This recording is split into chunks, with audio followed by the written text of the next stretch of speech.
সব ছবি কিন্তু তুফান হবে না, অত গল্প চেঞ্জ করতে হবে। এটা কি সাকিবের দায়িত্ব বলেন? একজন অভিনেতার দায়িত্ব না তো কয়টা হিরো থাকবে, কয়টা হিরোইন থাকবে। ওখানে নায়িকা ছিল দুইজন, একটা নায়িকা নিয়েছে কলকাতার, একটা নায়িকা নিয়েছে বাংলাদেশের। আমরা একই সঙ্গে 8-9 হিরো রান করেছি, প্রত্যেকের হাতে প্রচুর ছবি ছিল। এটা আমার প্রথম না, এরকম ফিতা কাটা অনুষ্ঠানে অনেক করেছি, বা অনেকের নাম হয়েছে ফিতা কাটা আর্টিস্ট। ভাই, শিল্পীরা হচ্ছে ফুলের মতো, আমাদের চেহারা দেখিয়ে আমাদের বিজনেস নাকি, সেটা বড় পর্দায় হোক, সেটা মঞ্চে হোক, সেটা এই ধরনের অনুষ্ঠানে হোক, এটা হলো আমাদের শিল্পীদের কাজ, ঠিক আছে? তো এতে নিয়ে নেগেটিভ ওয়েতে কোনো কিছু বলার তো আমার মনে হয় কিছু থাকে না। বাট শুধু অপু বিশ্বাস বলেন বা যেটার নাম বললেন যে আর কে, জায়েদ খান, এরকম অনেকেই করছে, শুধু বাংলাদেশ না, সারা পৃথিবীতেই। এই দেখেন, যদি আমাকে না পেত তাহলে আপনিও আমাকে পেতেন না। আপনি কি আমাকে সহজে পান না? তার মানে কি আপনাদেরকে সুযোগ করে দিয়েছে ক্যাপিটাল, ঠিক আছে? আমাদেরকে কিন্তু সহজে, মানে কি, আমাদের সঙ্গে আলাপ করে ডেট নিয়ে তারপর পেমেন্ট করে তারপরে তো আমাদেরকে আপনাদের সামনে এনেছে, ঠিক আছে? যাই হোক, আমাদের শিল্পীদের ভালো কাজে আমরা সবসময় থাকি, এটা একটা ভালো কাজ, ভালো উদ্যোগ, অতএব আমাদেরকে পাওয়া গেছে। আমি তো এই যে মানে সকালে কাজ থেকে এসে এখন এই যে 8টার মধ্যে আমাকে ঢুকতে হবে আবার গুলশানে আমার একটা কাজে, ঠিক আছে? তো আমি তো কাজ বাদ দিয়ে এটা করছি না, কাজের ফাঁকি করছি, আর এটাও একটা কাজ। আমার এখন কাজ শেষ হলো আপনার মুক্তিযুদ্ধ ভিত্তিক যে ছবিটা অপারেশন জ্যাকপট, যেখানে আমি জেনারেল ওসমানীর ক্যারেক্টার করছি, এটার কাজ শেষ করলাম। লাস্ট একদিন শুটিং বাকি আছে, 28 তারিখে। এছাড়া জাজ মাল্টিমিডিয়ার একটা ছবি আছে আপনার এই মাসুদ রানা, এটার কাজ শেষ করলাম। তারপর আপনার অপূর্ব রানার একটা ছবি আছে যন্ত্রণা, আর ইকবালের আছে বিট্রে।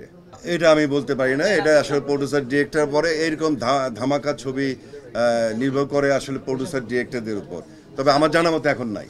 এখন কিন্তু চলচ্চিত্রের গল্পটা এবং ধারাটা চেঞ্জ হয়ে গেছে।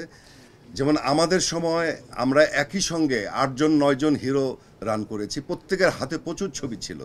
যেমন সিনিয়রদের মধ্যে আলমগীর ভাই ছিল, রাজ্জাক আঙ্কেল ছিল, ফারুক সাহেব ছিলেন, এরপরে মান্না, রুবেল, আমি, বাপ্পা, তারপর রিয়াজ, ফেরদৌস, এরকম অনেকেই ছিল। এবং একটা ছবিতে দেখা গেছে 3টা হিরো 3টা হিরোইন কাজ করছে, বা একাধিক হিরো হিরোইন নিয়ে, অথবা দেখা গেল সিনিয়র একটা আর্টিস্ট আছে, আলমগীর সাহেব, জসিম সাহেব আছে, শাবানা ম্যাডাম আছে, আমি, পপি, শাবনূর, আমরা অভিনয় করেছি। এবং ফ্যামিলি সেন্টিমেন্ট নিয়ে ছবি হইতো, এবং গল্পটা কিন্তু একটা বড় আকারে হইতো। কিন্তু এখন কি দেখা যাচ্ছে?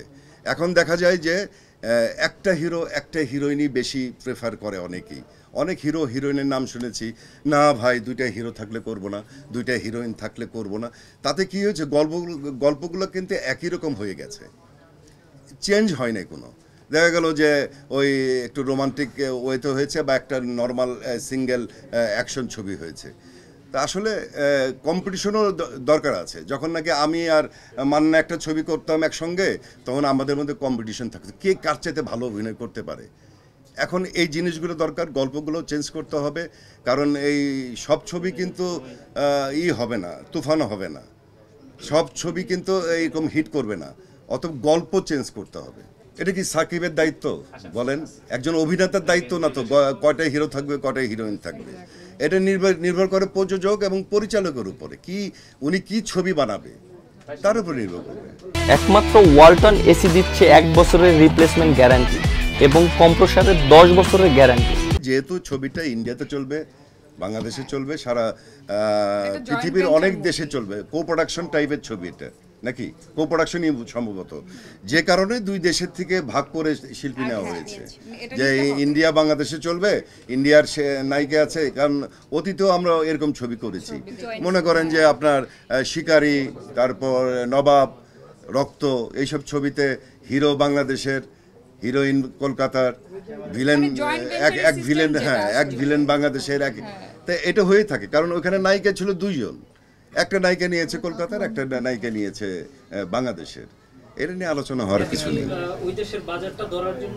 ভাই। ছবি ওই দেশের বাজার তো ধরতেই হবে, কারণ একটা বিগ বাজেটের ছবি, কো প্রোডাকশন ছবি এই দেশে ও দেশের চলবে। এবং যদি ওই দেশ এখন থেকেও তো হ্যাঁ investor আছে, এখন তো তারা এখন তো মনে তাদের করেন market-টা ওই চিন্তা ওই করবে। দেশের কোনো শিল্পী নাই, তখন ওরা বলবে না এই কথা যে বাংলাদেশের ছবি আমরা কেন চালাবো।